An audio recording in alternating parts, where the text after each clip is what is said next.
Aliens আর exist. হ্যাঁ, ঠিকই শুনছেন। কিছুদিন আগেই ইউএসের পার্লামেন্টে একটা গণশুনানিতে অনেকেই স্বীকার করেছেন যে তারা এলিয়েন্স সম্পর্কে জানেন এবং এলিয়েন্স টেকনোলজি সম্পর্কেও তারা অবগত আছেন। বাট আমাদের কাছ থেকে কিন্তু এটা লুকিয়ে রাখা হয়েছে অনেক দিন যাবত এবং বলা হয়নি কাউকে যে এলিয়েন্সটা আছে, বা ইউএসও কিন্তু কখনো কাউকে বলেনি।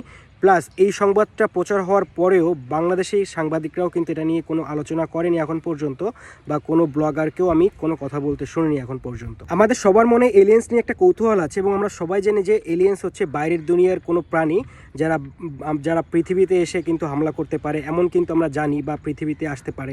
বাট বর্তমানে ইউএস যে পার্লামেন্টে যে শুনানিটা হয়েছে সেখানে সবাই বলছে যে এলিয়েন্স বর্তমানে রয়েছে পৃথিবীতেই এবং তারা পানির মধ্যে থাকে। বুঝতে পারছেন বিষয়টা? এটা কিন্তু বড় একটা নিউজ, যে নিউজটা কিন্তু বাংলাদেশে আমাদের এখানে কিন্তু স্কিপ হয়ে যাচ্ছে, কেউ জানছেও না, কেউ এটা নিয়ে কথাও বলছে না। তো পানির মধ্যে এলিয়েন্স থাকে এটা আমরা এতদিন জানি না, প্লাস ইউএসএ গভর্নমেন্ট জেনেও আমাদের